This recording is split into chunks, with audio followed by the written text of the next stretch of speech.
Well, good day to you all. This is Joseph Antel from Adjuvant Protocols for Healing. As you know, my book that's been out for a couple of years now, that the protocols within that book, I go through them with you in these hour-and-a-half lectures, and then I record them on YouTube so you can watch them or listen to them again along with the notes. So as you know, today we're going to look at our part in colorectal cancer.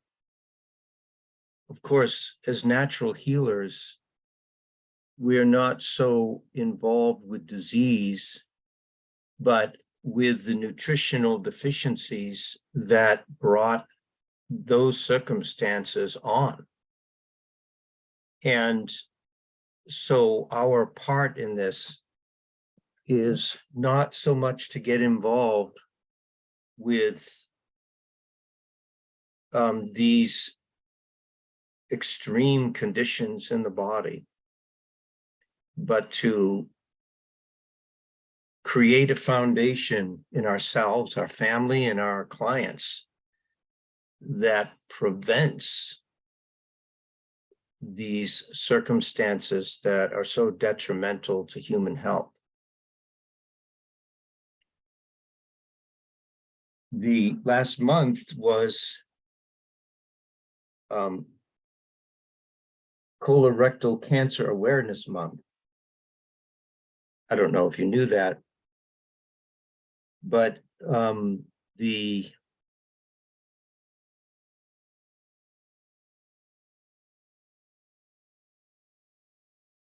the attempt by the established medical establishment, insurance companies, that's where I got my reminder of this through Humana,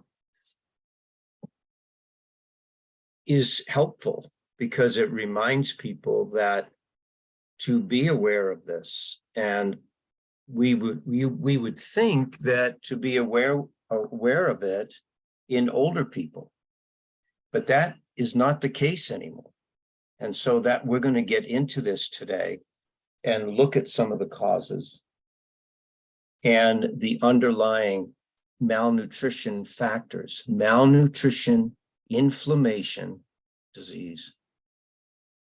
Colorectal cancer is the third most common cancer diagnosed in both men and women each year in the United States, excluding skin cancer. So the other two cancers, of course, in women are breast cancer and prostate cancer in men. So those are the big four. Depending upon what you read, some say colorectal cancer is 3. Some say skin cancer is number 1. Nevertheless, however you rate these, they are in our lives, and they are part of people coming into our offices, calling us all the time, part of what's going on in their lives. The number of colorectal cancer cases in the United States has been decreasing since the mid-'80s. During the 2000s, incident rates dropped 3 to 4% each year. And that's because of, reminding people that they need to screen and get tested for these, which is extremely valuable. This is due to increased screening, there it is, in adults aged 50 and older. From 2011 to 2019, incident rates continued to decrease by 1% a year annually. However, incidence has been rising by 1 to 2% each year in younger people since the mid-1990s.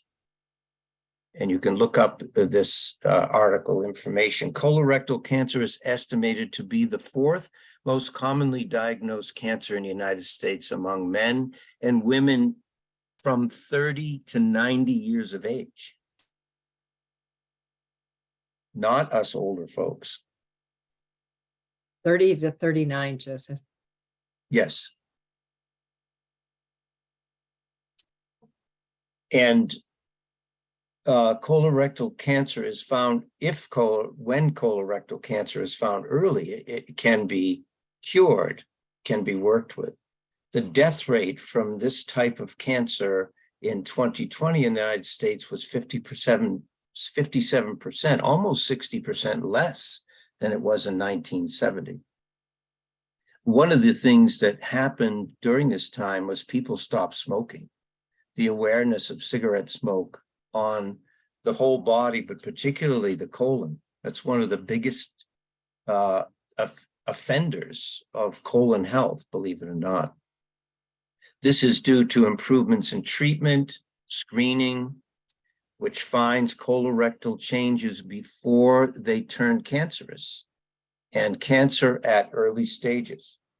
And of course, the two ways they screen is they recommend a colonoscopy every 5 to 10 years. And I wanted to mention these at-home tests. Now, whether you, these kits that you can get, they're very non-invasive, but they do give you some awareness whether you need to go deeper in finding out what's going on in your intestinal tract. Overall, the deaths rate decreased around 2%, which they said. However, deaths in adults under the age of 55 have continued to rise since 2000. So I've given you several articles here. This was a great one, and I so enjoyed this doctor. I can't say his name, but he chief of medicine, the City of Hope in Phoenix. It's lifestyle, he says. There's no doubt in my mind, specifically to the modern American fast food diet. One fast food chain's French fries, I don't know who he's talking about, but you can imagine, I'm not going to say their name, contains 16 more ingredients than the potatoes, oil, and salt in those you make at home. When did our diet become really horrible, he asks. It's when our diet became industrialized. This is after 1945, after World War II. That's when everything changed. We don't cook at home. If we make fries at home, he's still using this example, it may not be all that healthy, but it's still better. 19 ingredients, additional ingredients, that's not natural. Research suggests that a diet that includes frequent fast food meals. So what would that be? You could think of this yourself. I would say probably frequent would be 2 to 3 times a week, may affect the colon's balance of good and bad bacteria called the microbiome or the microbiota or gut flora. Human microbiota is made of trillions of viruses. I found this very fascinating. Fungi and other microorganisms. Imbalances in human gut flora have been linked to autoimmune disease such as Crohn's, as well as MS, heart disease, and colon cancer risk. Poor gut bacteria may contribute to obesity, a leading risk factor in colorectal cancer. So people that are overweight. And here he lists his main 3, the sedentary lifestyle, people that don't move every day, alcohol consumption, and smoking, which most people don't do anymore. That's way down the list. Alcohol is, most people have some alcohol during the week, but sedentary lifestyle is quite concerning because people don't move enough. When you walk, as an example, you stimulate peristalsis. You stimulate that movement of the food matter through your digestive system, especially the small and large intestine. Some cases of colorectal in young adults may also be linked to genetics or an inherited gene mutation. Now, as nutritionists, we could say, well, we can't do anything about that. In my opinion, that's not true. Because when you realize, and we have talked about this over the years, genetic replication comes out of that nucleus of the cell. Every cell in the body has a nucleus. The genetic patterning is in that nucleus. If that patterning is carried or not carried by the RNA factor, and so into the cytoplasm of the cell, where that cell becomes what it will be in the future. That sets the stage. And that mechanism of that carrying of RNA is the key component. Do the genes become distorted? Do they, as they make this journey from the innermost part of the cell, where the gene design is perfect, it's whole, it's healthy. It is in this journey, and when that DNA gets into the cytoplasm, that the distorted changes come. So I'm saying all of this because the product RNA, ribonucleic acid. Now, a lot of you did not grow up in the 60s and 70s with nutrition, but RNA was the product for longevity, for restoration, for maintaining good health back in the 60s, late 60s, early 70s, when I was 20 years old and I came into the nutritional world of teaching and sharing information. And so Standard Process they don't make it. They provide the best quality RNA, which is from a yeast extract, interesting, from yeast, in the world. We buy it out of Germany. That's why it's an expensive product, because it's the best. Other companies have RNA, they're not as good. And so this is a product that you want to think about, not just for colorectal cancer, but for any gene mutation distortion occurrence that is happening. And of course, medical science says most things are genetic. It's a genetic. When they don't know what's going on, well, it's a genetic. It's your genetics, and you're stuck with this cloud, this dark cloud over your whole life because of that. Now, it's not to say that there isn't truth in that things are passed on in that genetic, in that patterning, in that ability of your body to bring the good genes from the nucleus into the cytoplasm or not. So I wanted to make that comment because we gloss over when we say, oh, it's inherited, it's genes, can't do anything about it. And even if what I'm saying is not accurate or is wrong, we can still help people keep their bodies healthy so that isn't happening. So here's another article. Colorectal cancer is often thought to affect older people, but in 5 cases diagnosed today, but 1 in 5 cases diagnosed today occurs in people younger than 55. This is the reason I chose to teach this today, because I had the idea, I'm sure you did, well, that's people 65 or older, compared to 1 in 10 cases in 1995.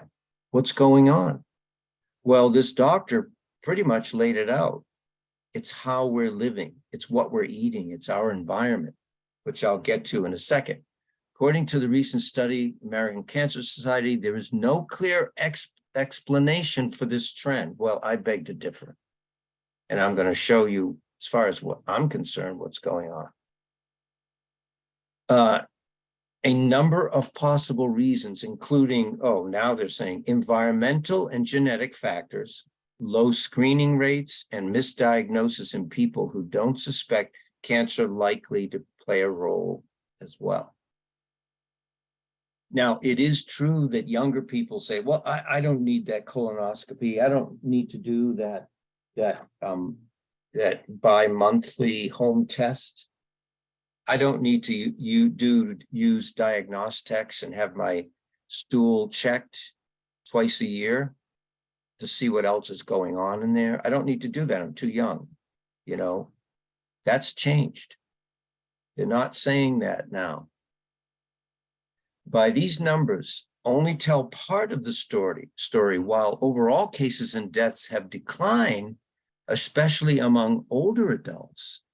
Colorectal cancer diagnoses have increased dramatically among young adults. So there it is. One more. So I gave you, so that you didn't think, well, Joe's just, he's just going through the ropes of going through different research. They're all saying the same thing. Early onset cancers, defined as cancers discovered in adults younger than 50 years old, have dramatically increased around the world over the last few decades. What is going on this planet? In the air, in the water, in the soil. That's where the factors of goodness or the factors of destruction are influencing our health. According to a new report, research, Boston Brigham and Women's Hospital, research said breast, colon, esophagus, kidney, liver, pancreas have shown a drastic rise in the 1990s. Now, what surprised me in this article, if you open and read it, is it's everywhere in the world, even countries that don't use a lot of chemicals. It's very interesting what is going on. The study found that rising incidence, particularly attributed to early screening of these cancers. However, early life exposures such as people's diet, weight, lifestyle, environmental exposure, and microbiome may factor into what's contributing to early onset cancers. Now, I'm not going to get into, I just picked one chemical. I've had conversations with one of my daughters, particularly about the forever chemical. And there's groups of them. And you should do some work on your own if you're interested and read about them. They don't break down. We live with them. So this TCE, this trichloroethylene, is a big one. And it's volatile, for sure. It's a colorless liquid, it says organic chemical, but that word organical is misused in my opinion. I don't know how they came to that conclusion. TCE does not occur naturally. So they call it organic, but it doesn't occur naturally. So who knows? naturally is created by chemical synthesis. It is used primarily to make refrigerants and other hydrofluorocarbons, as a degreasing solvent for metal equipment. It's used in some household products, such as cleaning wipes, aerosol cleaning products, tool cleaners, paint removers, spray adhesives, carpet cleaners, and spot removers. Chemical dry cleaners also use as a spot remover. So when we go to the dry cleaners, we get our clothes back, shirts, coats. Do you think that chemical is completely gone? It's not. And what's the largest organ of elimination? What is the largest organ in the body? Is the skin. It's the largest organ of elimination, but it's also the largest organ of absorption. So you can read through this article, quite interesting. Here are some other things that I wanted to make you aware of that have been in our conversations of late, and they're in our lives. Fungi, funguses of different kinds. People's cancers are apparently playing host to their very own fungi. A pair of studies this week have documented the unique neighborhoods of fungal species that can live inside our tumors.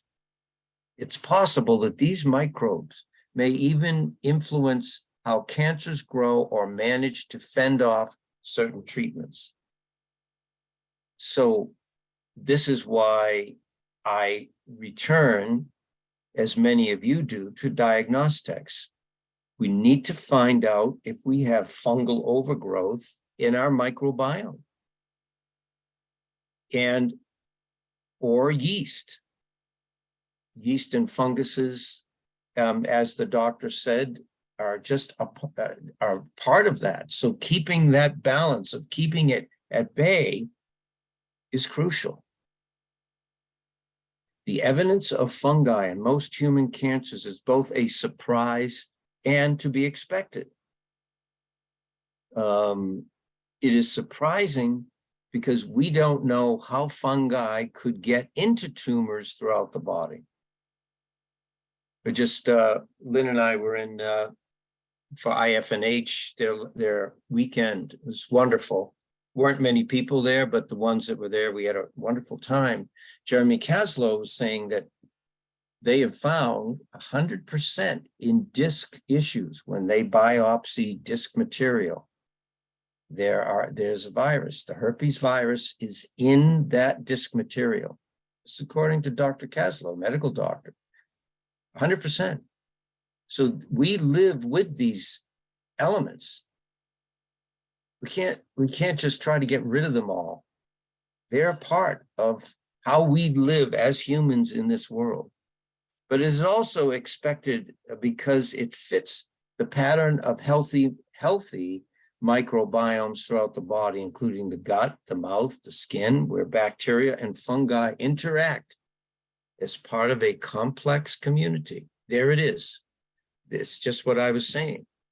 We have to live in this world. And so one of the few things I have discussed, the Weed and Feed program, what we call gut dysbiosis, many times. I'm not going into that today, but I wanted to put that in here. Now, Lee Carroll, my teacher, and Kerry Bone, they recommend that this is done twice a year, 6 weekends. Really, the weeding is done just Saturday and Sunday. It's not going to cramp your lifestyle in any way. Certain products you take on Saturday and Sunday, weed, and then during the week you build up. So you can go back to one of my other lectures on that.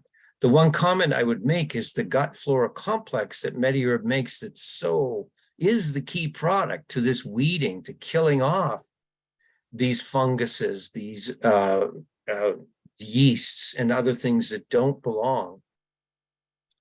The building where they made this product burned down, so they still do not have this.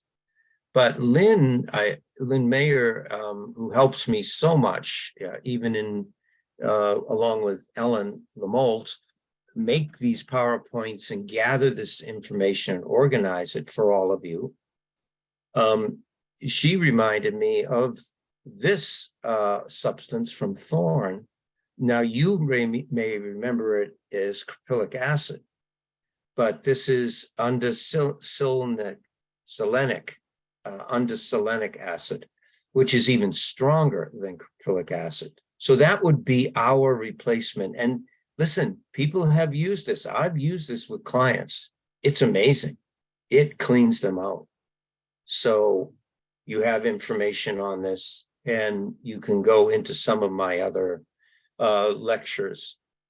And of course, mold is huge. All of this flooding and the heavy rains and people's homes, they get the mold, they get this black mold. But the key product, again, for this would be doing that for people get exposed, they can breathe it in, and is the gut flora complex and the lactic acid yeast.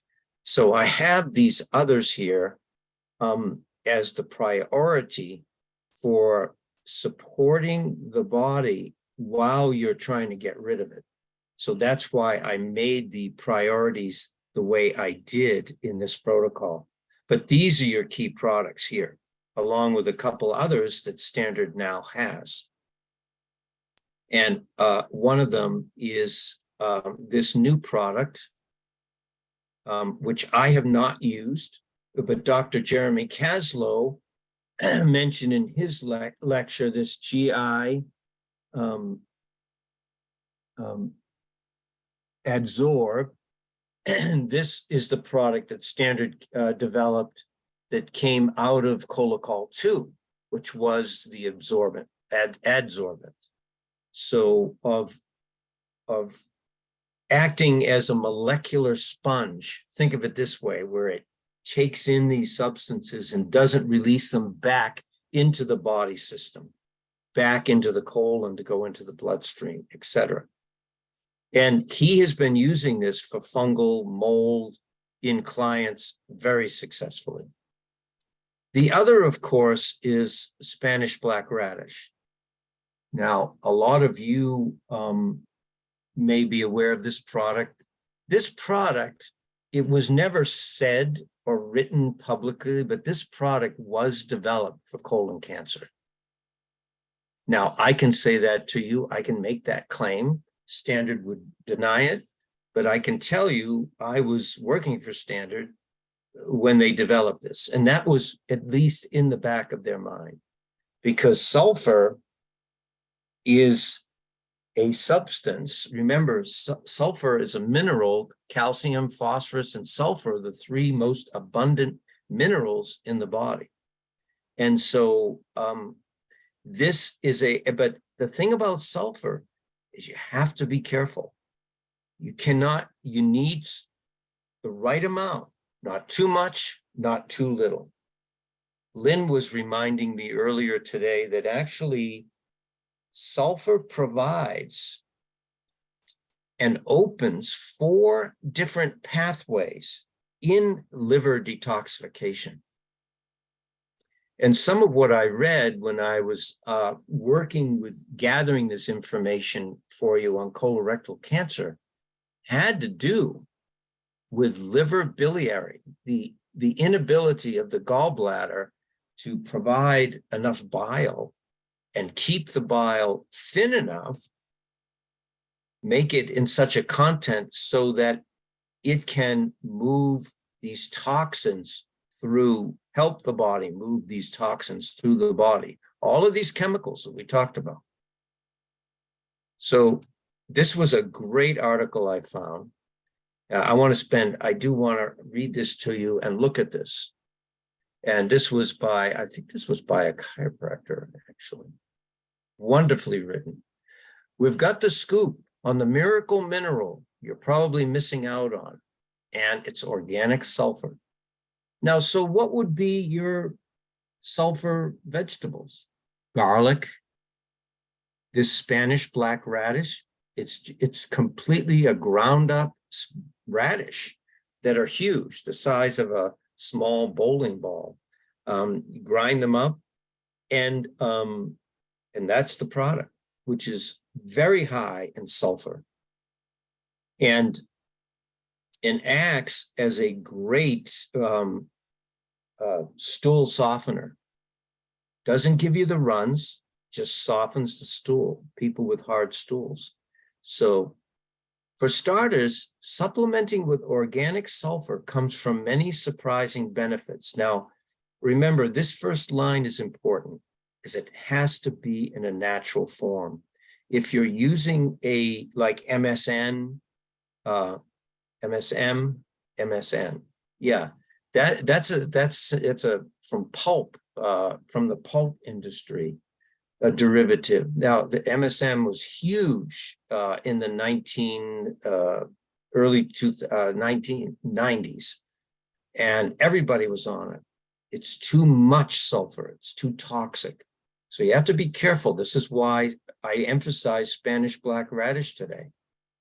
To name a few organic sulfur has proven its worth as an important mineral for healthy hair, skin, nails, repairing cell damage, advancing arthritis type symptoms, joint pain relief, inflammation, breaking up of scar tissue, heavy metal detoxification. It's in my book. I use Spanish black radish for heavy metal, increased energy and mental clarity.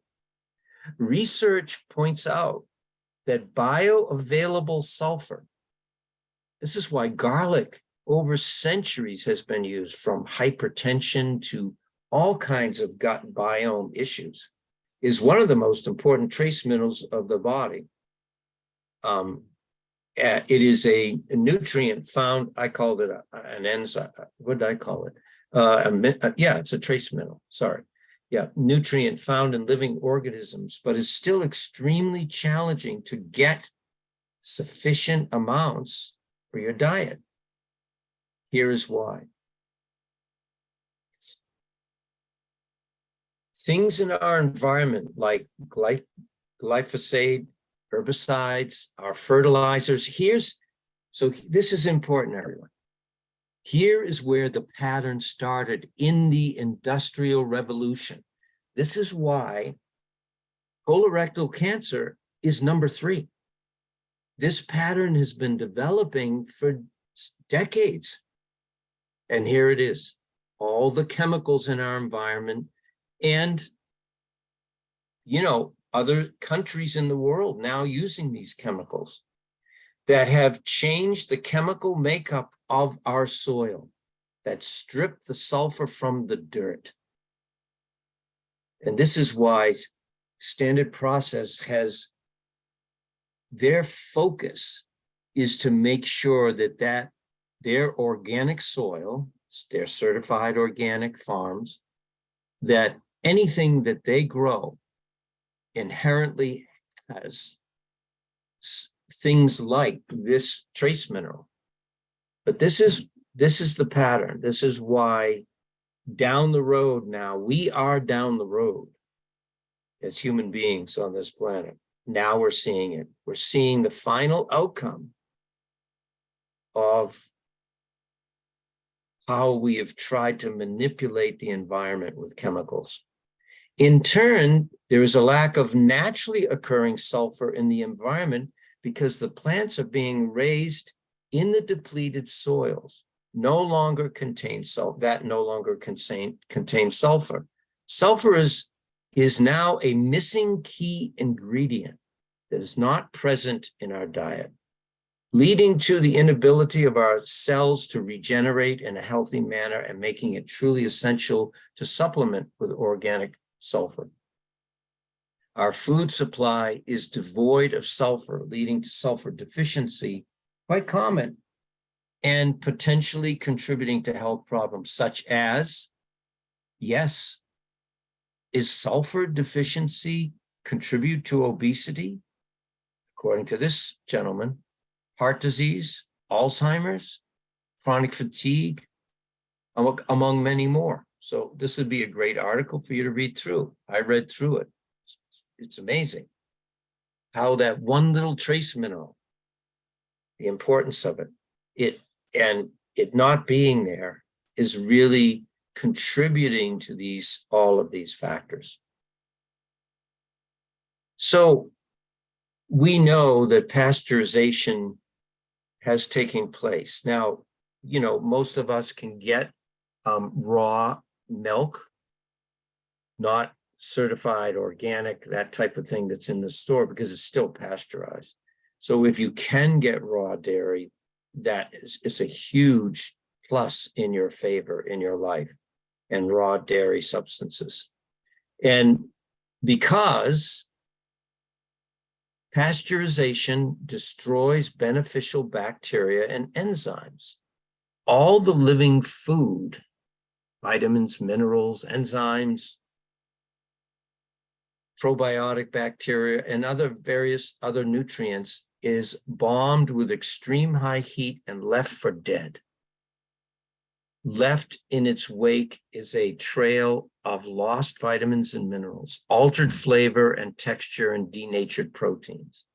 This is really important in when you look at cancer, because these proteins are not, when they're denatured, when they're changed, the body does not recognize them to be utilized, but they get utilized in building rogue cells. So that's an important sentence to remember, truth to remember. When you change a protein, the body no longer recognizes it, but it's got to do something with it. It will put it somewhere, and it contributes to inflammatory cells, inflammatory pathways, and it contributes to things like growths in the body, and i.e. cancer.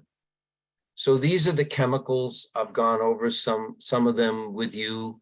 Now, in my cancer journey, I teach this, and I'll let you read this through, and definitely get Dr. Briner's book. Good friend of mine, haven't talked to him in a while, but in Connecticut, when I was the rep there, big user of standard process. And he's written a couple books now. He goes into mercury and its effect. Dietary mercury intake. Now, this article focuses on food, but if you get into Mark Briner's book, he's talking about amalgam fillings. Now, some of you that are younger, that are below 50 on this call, maybe that's not an issue with you, but it's an issue for anyone over 50, because they were still primarily used in dental amalgams. So the outgassing of mercury getting into the system. And they go into it in this article. You can read it, but it's true that it isn't the main cause. It is a contributing factor, which, thank God, my children and grandchildren, they've never been exposed to that. Now, they might be exposed through certain fish and shellfish and other things, but they don't have this big one, dental fillings. And remember, when they do a root canal, and Mark Briner goes into it in his book, when they give you a root canal, they use a substance called gutta percha. They pack it in there. It's got mercury in it. And they pack it in there, and then it gets absorbed through the micro blood vessels, your capillaries, up into your brain. So remember, if they say, root canals are fine, they're not. So we know that the foundation, which I'll go into as long as I can keep talking here in this hour and a half, the foundation is the immune alliance, and the vitamins, essential fatty acids, and the correlating tissue protein for them. Digestion is huge. Endocrine is huge. Nervous system. So And of course, Lynn has made this up for me. This is how she approaches clients, as many of you do. What are the essential tests to rule out the factors leading up to colorectal cancer? Well, I mainly emphasize today this diagnostics and use the GI panel too. And I recommend people get the stool purge test done if they have factors going on in their health. I would do it twice a year, but for people that are pretty healthy, once a year. So, and when you think of any type of cancer, but colorectal cancer, it's good to, when you do your case history, to look and find out what else is going on. Did they have mercury fillings? Remember that doctor said it could be from viruses, it could be from funguses in the body, parasites in the GI tract. So these are the things to check. Now, from a standpoint of observation, now most of you probably don't look at your clients, their tongue, their mouth, but if you go to your dentist and you get your teeth clean, they check all of that out. At least a good hygienist. My hygienist looks thoroughly in my mouth, my gums, down my throat, my tongue, palpates my area, the lymphatics around your jaw. And all of that should be done every 4 months. So that's an important one. And I'll touch back on that a little bit later. So, but the other thing to write in your notes here is something that George Goodhart taught us over the years. And it is in Ayurvedic medicine too. It's probably where he got it, is to look at whether people have dark circles around their eyes.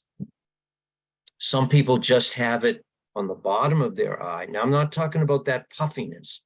I'm talking about darkness around the eye and dark circles. That is a true indicator of toxicity, maybe obviously involving the liver, but colon toxicity, toxic bowel. And Dr. Goodhart said that the dark circles around the eyes need ileocecal valve correction. So there is the teacher looking at this back in the 1950s and 60s and 70s. Dr. Goodhart taught for decades, but always taught that. So add this, I didn't have Lynn add this, but when you're talking about colorectal cancer, make sure you're observing people, whether they have dark around their eyes or not, because that is a sign, an observational sign that is pretty much never wrong. So, along with their mouth and dental health. What about the pH, taking the pH of the body? Well, let's look at what Dr. Lee said. An aggravating feature of malnutrition and endocrine failure is a crippling of normal acid alkaline balances in the body fluids. He's saying that if the pH is not right, it leads to endocrine failure. I agree. So we could say, well, if the endocrine system is healthy, the pH is healthy. Well, that's true. You would be correct, in my opinion. But it's the other way around, too. If the pH is off, the endocrine system is off. So what does the pH effect.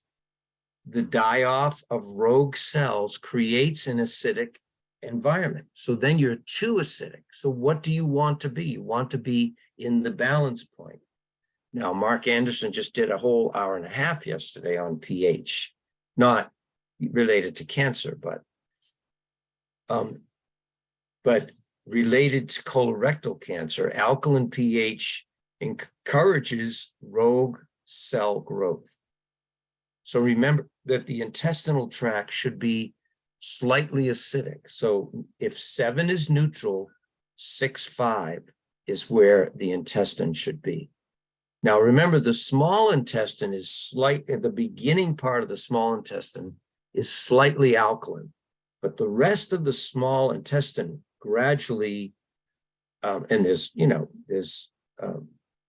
35 feet of, let's see, there's 12 feet. So there's 25 feet of small intestine where it goes from very acidic to mildly acidic and into the large intestine.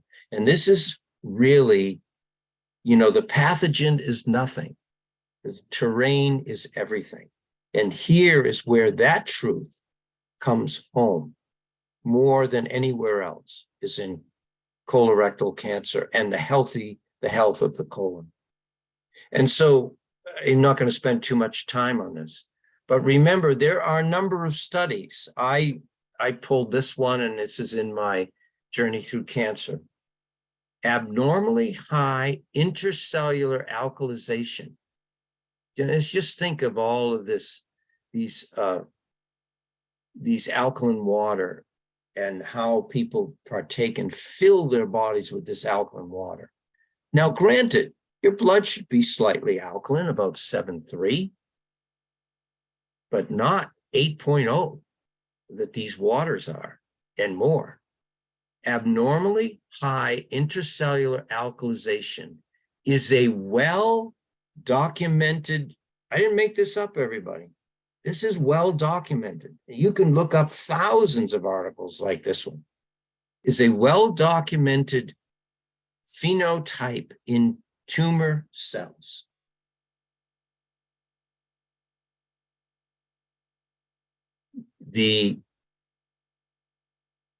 And is thought to play a pivotal role in neoplastic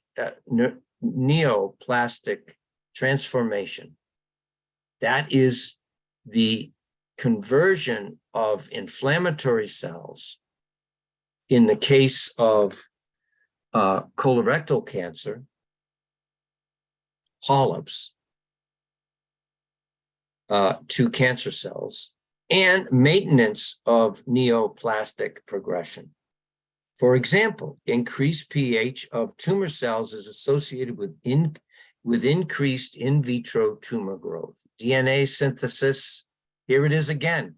I mentioned this earlier in my lecture, the DNA, how it is working with within the chromosome structure of that cell, bringing out whether it gets distorted in that transition into the cytoplasm or not. It's huge. DNA and that RNA factor, of course, and cell cycle progression.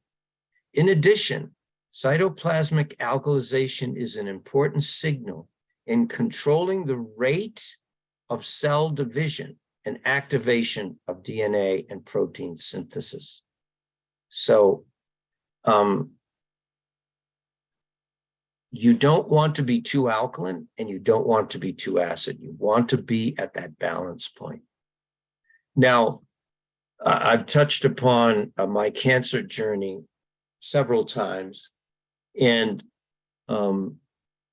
we have to remember especially when we're looking at colorectal cancer, that all the same rules apply to any cancer. And I think this morning I was thinking, I should just keep going and do an hour next month on breast cancer if I get through this one today, and do different types of cancer, because the same principles apply, but I don't think you can hear it too many times.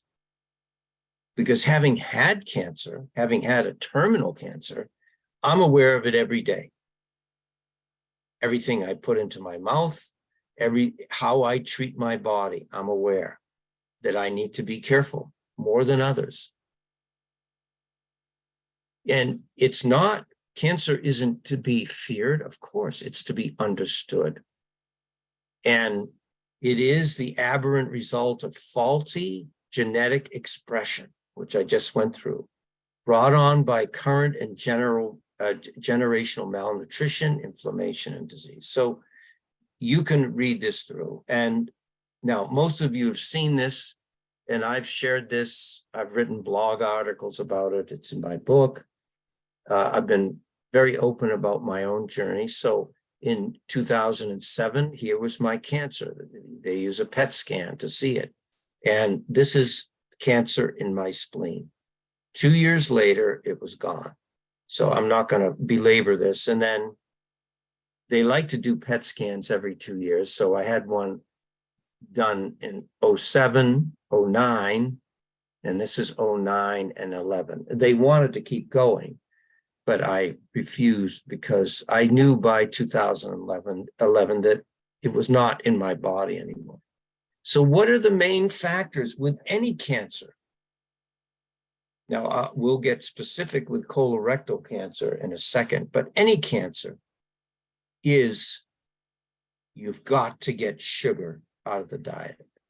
And now my way of saying this is no grains, no starches, and no fruit.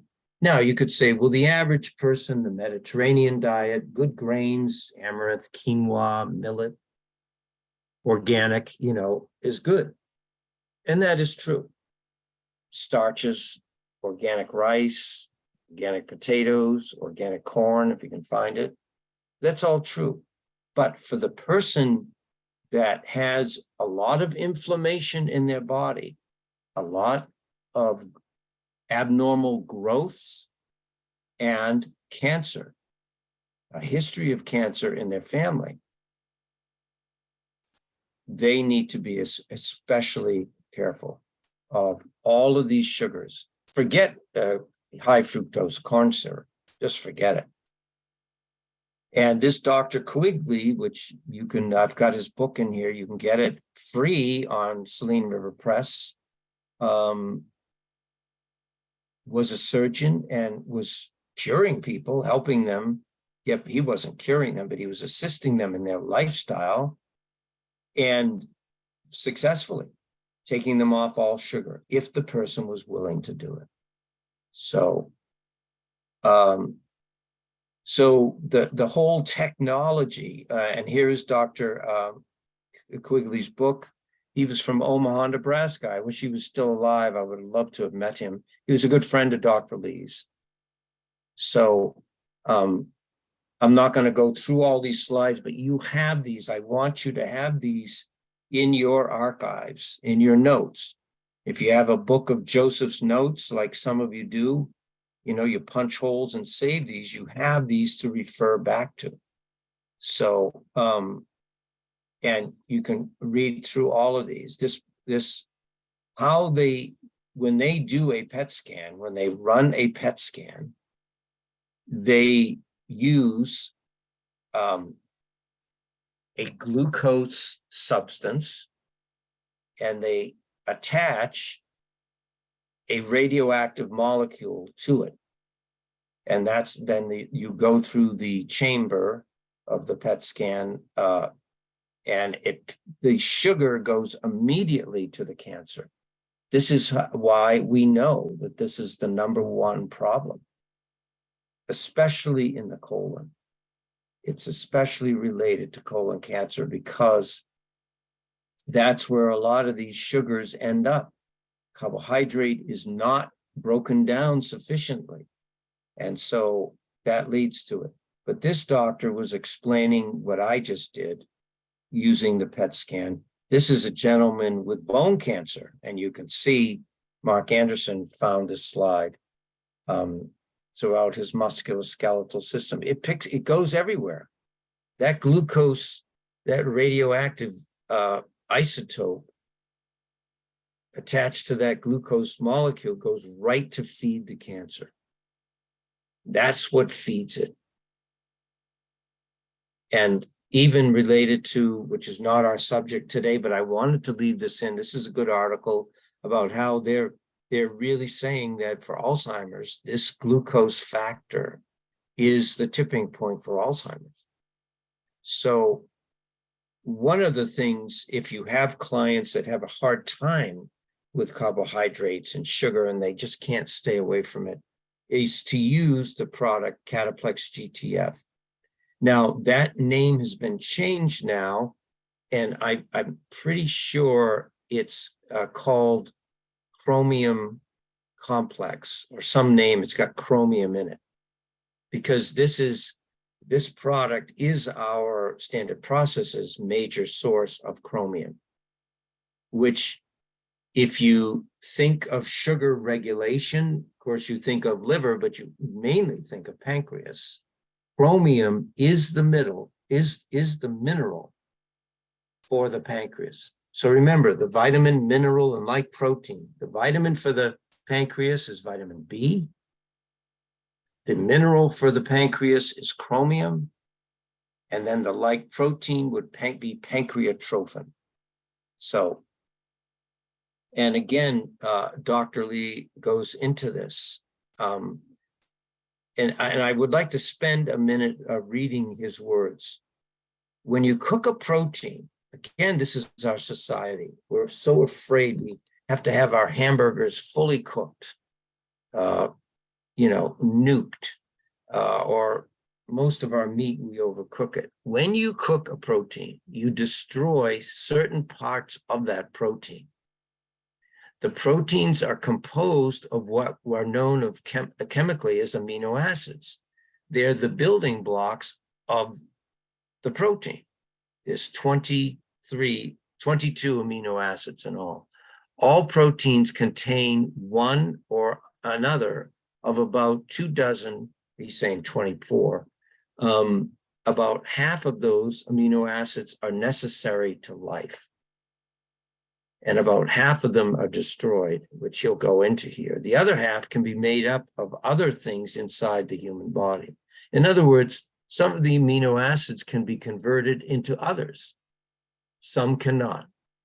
Those that cannot are termed to be essential amino acids, or heat labile amino acids, is how John Courtney taught me.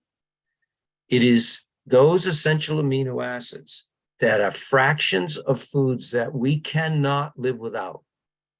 Lysine, tryptophan, thionine are destroyed by cooking. Now, and in contact with sugar. Now, how many of our proteins are cooked in contact with sugar?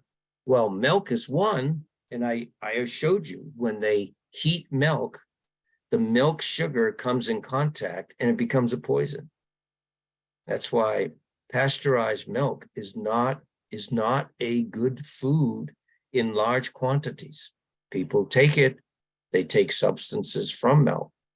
But here he's explaining why this is not as detrimental over time to our health. And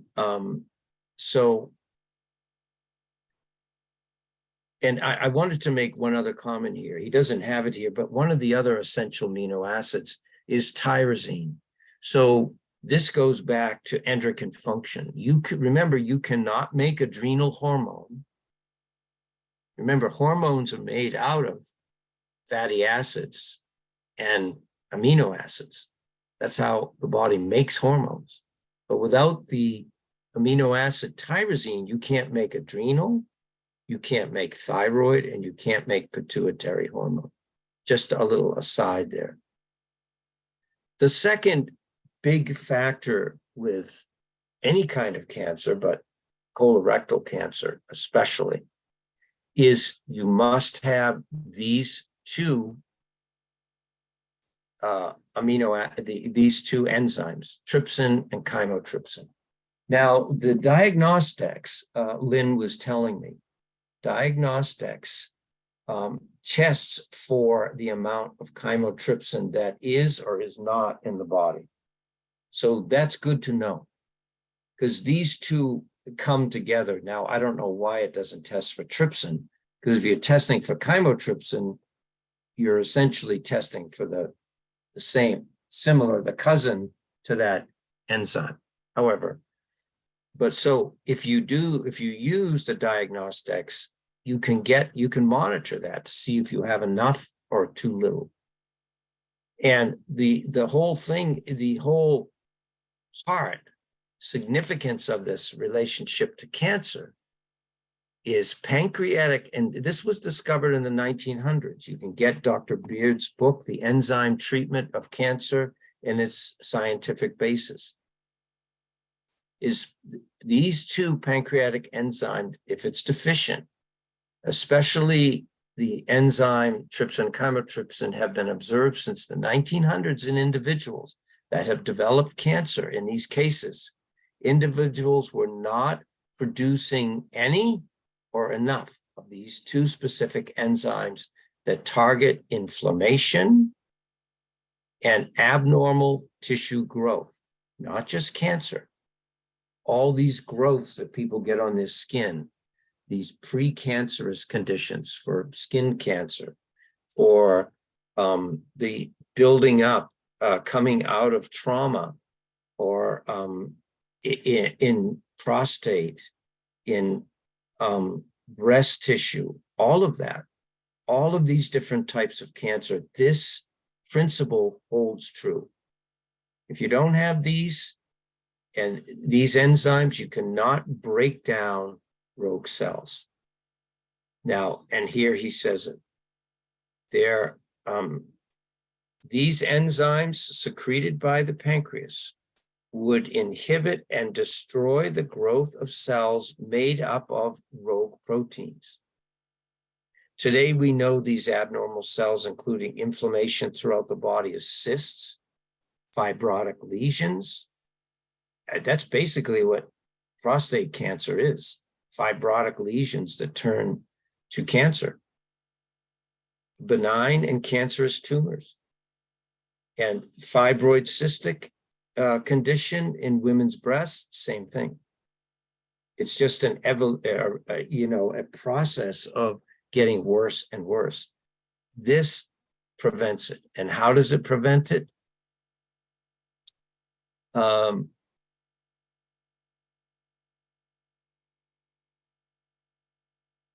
Oh, this is the same thing.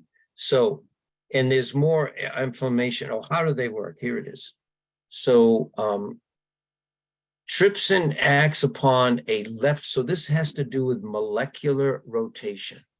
The body recognizes what is natural and what is not natural. It will work with any chemical you put in it to get rid of it. It will send it to the lymphatic system, to the liver, and on out through the bowels and the kidneys, maybe even the lungs. But the body needs enough of what it recognizes as normal cells, which is a left-handed rotation, this molecular rotation. So they explained it in here. Tumors are living right-handed proteins. Taking the trypsin and chymotrypsin enzymes on an empty stomach will liquefy tumors and break down the enzyme magnin, which the tumor produces. Malignant stimulates tumor growth. So you can read about that. So when we're looking at colorectal cancer, where does it begin? And coming off of this whole how these tumors begin as tissues that come out of a wound, scar tissue, abnormal pH in that environment, toxicity that builds up, the precedent is set when you have intestinal polyps. That's the sign.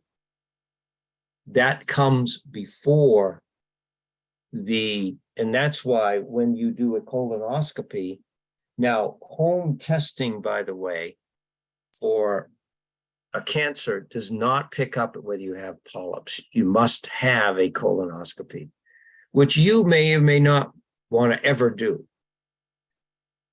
And it is, it has, all medical procedures have risk, but at least they can clip these intestinal polyps and get rid of them, which is another thing we'll touch upon here. But really the products for intestinal polyps are these in this order of importance. So the main one is lactic acid yeast. This is the product that I have used with many clients that have had consistent polyps when they do their colonoscopy. Once they get on, now I have 9 a day here, but even 6 a day. That's what I take every day. The polyps, they snipped them and they did not return. And then the other products, the vitamin C complexes, whenever you snip a polyp, you create bleeding and you create scar tissue. And so if you don't have enough vitamin C, you don't have the ability to have that intercellular cement to make that new tissue normal. That tissue stays as scar tissue. So that's why that is the second most important. Now, which product? Should I use Cyruta Plus or Cataplex C? Yes. You can rotate these because there's different factors in this Cataplex C than there is in Cyruta Plus. They all the factors in the C complex are contained in both, but they're in different configurations and dosing, intensity of amount. So if you want a lot of the P factor for capillary fragility, you would use Cyruta Plus. If you have someone that has not only a breakdown in their tissue, in their gums, and they have a lot of adrenal problems, you would use Cataplex C. It's the breakdown in their tissues is partly or primarily because of stress. Here is why you would use the C. And remember, it's what the body recognizes and it wants to use. Cataplex C has different food components than Cyruta Plus. Cyruta Plus is green buckwheat leaf. Cataplex C is mushroom, adrenal, and other factors as well. Alfalfa, I think. So, and the other with the intestinal polyps is when they're snipped, or if you have to have them, to prevent that scar tissue from really beginning to break down that colon environment, go to cola will keep scar tissue soft and will prevent the body from laying more layers of scar tissue over the old scar tissue. Now, the reason, just so you know, I have zinc in here is zinc is really one of the major minerals in healing dermal tissue, as is vitamin A. So here are the polyps. Now, you can observe these, and they all relate to different stages of cancer. And this is a drawing, but you can review also these different stages as medical science looks at them, from stage 1, which is very easy to clear and get rid of. So stage 1, maybe I'll touch into this. Cancer grows large enough to invade the muscular layer of the colon, but does not go further and does not spread to lymph nodes. It's good. You want to keep it no less than, no greater than stage 1. Stage 2 is further subdivided. It features a large tumor that takes the totality of the colon wall. It might also grow through the peritoneum and adjacent structures. This is where you begin to think about whether there's metastases. This is where, even at stage 2, they consider cutting pieces of the colon out. So, and then you can read the other two that they get worse and worse. So a colon polyp is a growth of the inner lining of the large intestine or the rectum. A polyp can have a variety of shapes, can be flat, slightly raised, or a stalk. And they are all of, when they do the colonoscopy, they can see these.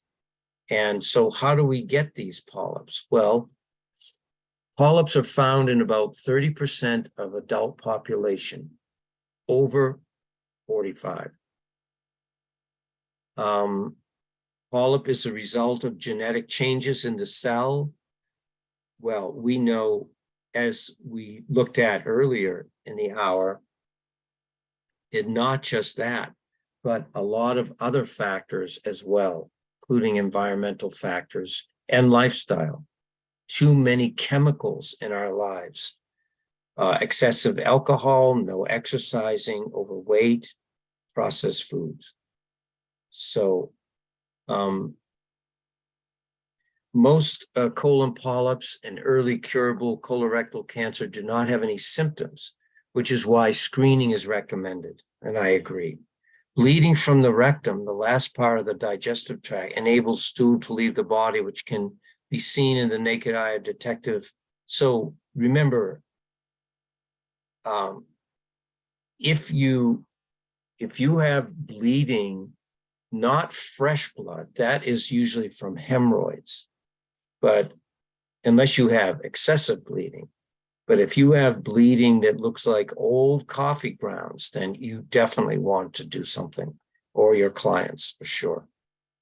So very important. But these polyps are the first signs. And you can look at these different graphs. Here are actual polyps, not drawings. And you can see that when the clinician goes in, this is what they see. You could see the stem and the polyp itself. So it's kind of gross to look at, I know, but it's good that you're aware. And there are different types, as I outlined there. So, but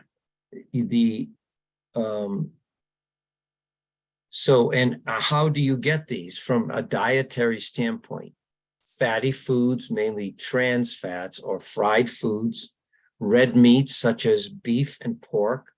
All your beef and pork should be grass-fed or, some kind of free range. They should not be, these meats should not be meats that have been animals that have had a lot of hormone or antibiotic. Processed meats are the worst. Bacon, sausage, hot dogs, luncheon meats, no good. And even if you like these types of foods, or your clients do, they should limit them to once a week, if that at all, twice a week. So, and the other thing that relates to this bowel health, and I tell you, these different studies that Lynn and I looked for a half hour this morning, looking at them, are so confusing. But the bottom line is, they're saying that you should have one bowel movement a day.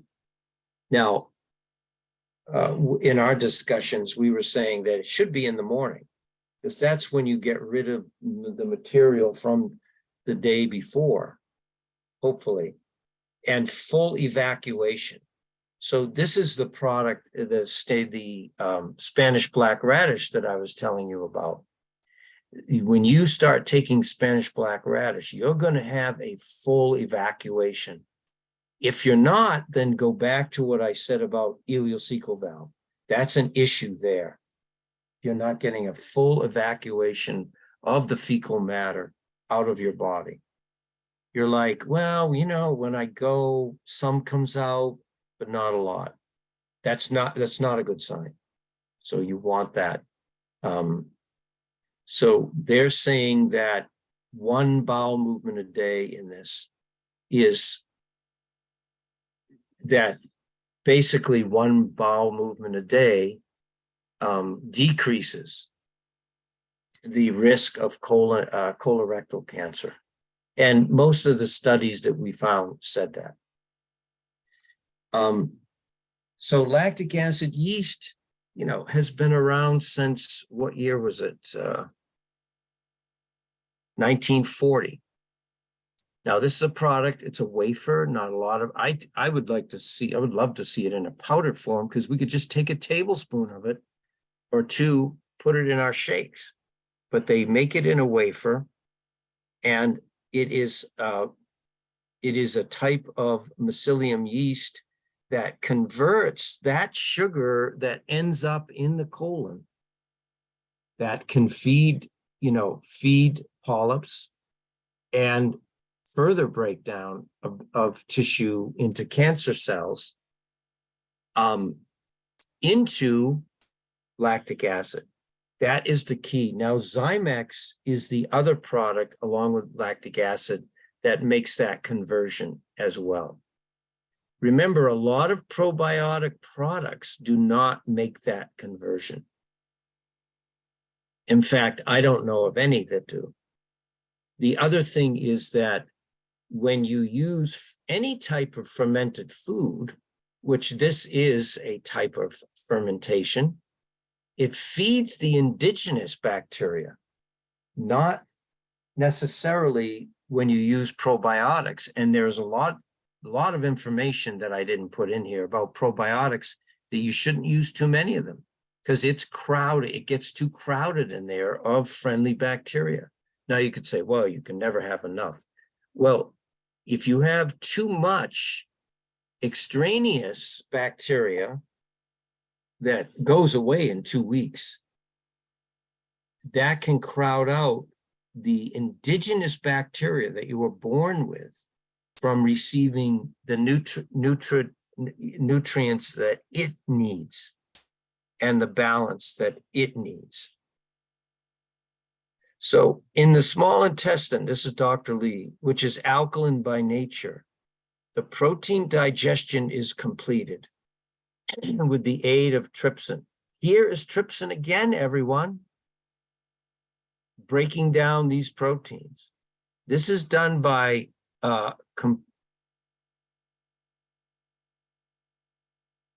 completing the disintegration of the partially digested proteins in the individual building blocks or amino acids, which can then be diffused through the intestinal wall for use in the body processes. Remember, what he's saying is this breakdown into all 22 amino acids must occur to get and those amino acids must all be in the bloodstream at the same time. After this, because if you don't have all 22, the body it can't select what it wants to rebuild cells or make new cells. It must have all 22. After this, the contents of the intestine must be acidified to kill the undesirable and toxic microorganisms, which are contained in the food waste derivatives. Now, Lee said this in 1940. Think of how many toxins and food derivatives, the doctor talked about French fries, 19 other chemicals or substances in there other than the potato, salt and oil, which can only exist in an alkaline medium. So what he's saying is if the body is acidified enough that that breakdown will occur. If not, if that acidification in that environment, if it's too alkaline, it won't break down. This is where lactic acid yeast enters the picture to supply lactic acid through the action of acidophilus yeast organism, fermentation, to acidify the intestinal mass of the large intestine. So you can read through the rest of this, where he talks and explains this in greater detail. And so if you were to ask me about colorectal cancer prevention and polyp formation, it would be lactic acid yeast and then the Spanish black radish. Those are the two that I would recommend. Now, remember I talked about the ileocecal valve, because I have another slide in here. The ileocecal valve is the sphincter that divides the small intestine and the large. And if that gets plugged up, if that moves, that sphincter works like the lens of a camera. It doesn't have just a valve that opens, it opens simultaneously like a fan that you fan yourself, these portable fans. If that gets plugged up and the bowel material can stay open or it can stay closed, so you can have diarrhea or constipation. These are the products. And now you could say, Joe, why the number one product that Dr. Lee, that Dr. Goodhart, and I have recommended over the years? Because the chlorophyll complex has fat-soluble vitamins. That fat-soluble substance lubricates that sphincter called the ileocecal valve. Spanish black radish, as I said, softens the material moving through there. Say a person is not a good water drinker. They're dehydrated all the time. They have hard stools, hard, dry stools. This is where the Spanish black radish comes in. And then spleen is always in there in the action. Spleen focuses the action of all digestive function, at least in Oriental medicine, which is thousands of years old. I'll go with that. So that's why it's the number 3 product. And then here's your lactic acid again.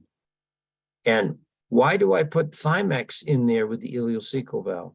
Because you can get a lot of congestion in that transition from the small to the large intestine involving the lymphatics. So this is your lymphatic drainage product, is Thymex.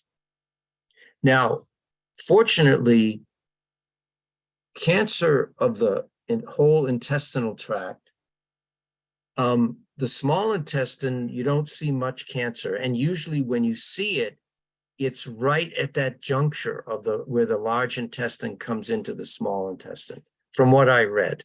So you can read this article if you want to understand more. So there is the, now, we talked a lot about sugar, and I gave you a lot of information about how sugar affects cancer and affects any type of tissue, inflammatory tissue, growths of any kind. Sugar is what feeds those rogue cells, and the sugar and the rogue cells get the sugar first. What fires it, what intensifies it, is hormones. So elevated hormones, estrogen in women, testosterone in men. So this is the other big thing, especially related to colorectal cancer. With all the hormones, if they're not broken down in the liver, where do they end up? They end up in the waste of the large intestine. And so that can fire up those cells. And so that's why the importance of not getting into from red meat with hormones to makeup and other, creams and lotions that women use with hormonal factors contained within them, estrogen creams and bioidentical hormones. Not good. But really where they end up is in that large intestine to be excreted out, if the body can even break them down. Otherwise, they go back into the bloodstream. So whenever you have a body that has a lot of inflammation, growths on anywhere on the skin, in cancer cells, you have got to reduce and provide clearance for these hormones, estrogen and progesterone. Now, I made a blend with Lee Carroll, actually helped me create this, of 3 herbs. So you're getting enough content of each herb. You can't use herbs and just put drops of these herbs in. It's not going to work. You've got to have enough of a clinical dose. So, and 1 to 2 tablespoons per day, that's how much you need, which gives you 5 mils of each of these in a day's time. Now, you don't need to take this all the time. You could take this for a while. You could take it every day, but you could take it 3 times a week. So, and then of course, the last section, which I'm not going to spend a lot of time on because you and I have discussed this over and over again, is the immune alliance. And what is that? It's not, as Mark says, it's not an immune system. It's an alliance. It involves the liver, the spleen, the thymus, the bone marrow, the biome, the stomach. And so this is the protocol that I use to this day. I take all of these products, especially the first 5, 1, 2, 3, 4, 5, every day since I have had my cancer. And then you want to add in the organ specific. So I gave you definitions of all of these and what they do and the part they play, just so you have them. By the way, Arginex is a really crucial. Arginex, which Standard does not teach or acknowledge, really helps with any type, not just cancer cells, any growth, external growths. And I explain it why the factors in there. But the organ specific, you could use spleen, and that is in my protocol. But the product you really want to use, because even though medical science doesn't acknowledge that these cancers, colorectal cancer, is it an autoimmune? Is the body actually attacking the colon in colorectal cancer? Well, they don't say it that way, but that is what is contributing to the abnormal growth of what we call cancer cells, polyps. It is, in the end, it is the immune system going after these dermal cells in the colon. So here is dermatrophin, which is really one of the most underused products in the standard process line. So let's look at what Lee used dermatrophin for: falling hair. You would never think it. Alopecia, right? Dry, cracked skin, scar formation, X-ray burns. So anyone that's having any type of radiation or has been exposed to a lot of X-rays needs a lot of dermatrophin. So, and it aids in combating cicatrization. And that is when when you have a wound, say they snip a polyp, that now you have an open sore there. And so the body forms scar tissue. What dermatrophin helps with is keeping that tissue in a place where it can normalize and grow back normal cells there, instead of leaving a big scar in the colon. And the promotion of healing and traumatic lesions too, which is, again, when they remove these polyps, these precancerous tumors, dermatrophin is essential. So that is, with my protocol, that is the like protein you would use. You see here, if you go on down, I have specific protomorphogen. And if there isn't a protomorphogen for it, you can use spleen. But in the case of colorectal cancer, you could use spleen and, most importantly, dermatrophin. And as I say, you can use dermatrophin for anything, a sunburn. You could use any, and he goes into it here, bed sores, ulcers, in wounds that aren't healing, dermatitis, eczema, skin irritations of all kinds. Because remember, the colon is skin. So, and then I'm at my hour and a half, and then you can read through the other, with any cancer, is to use the Laetrile, the natural Laetrile in these apricot kernels. Be sure that you have them as certified organic. So the other herbal formula that you can use is my liquid blend. I call it my winter blend, but it's actually my cancer blend is what I used it for. Unfortunately, we no longer have the cat's claw in a liquid, but I'm going to look into some other companies to see if we can get that in a liquid form. And this is some additional reading if you want to know about cancer, if you've never been on my calls, other sources, and other things that you can use and other things that you should not use, okay? And you can read through this. The natural cancer therapies, there's certain things that people do that I do not agree with. The DSMO, ascorbic acid drips, hydrogen peroxide, never. Hydrogen peroxide destroys the bad bacteria, but the good bacteria. Just use it to brush your teeth. It'll turn your tongue black in a few days.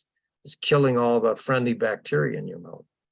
So, and then of course, you have the link to this book, which is Dr. Kelly, who used the Panimmune, the enzymes, enzyme therapy, the trypsin, chymotrypsin hypothesis to help with cancer. So great to be with you all today. And as I say, next month, I think I'm going to get into the other, one of the leading causes, types of cancer, which is breast cancer next month, obviously related to women, though men can get breast cancer, but mainly women. So it's been my pleasure to be with you, and I will look forward to talking with you in my next Heart Sound Recording Zoom webinar in a couple of weeks. Blessings to you all, and I'll stop my recording now. Thank you, Joseph.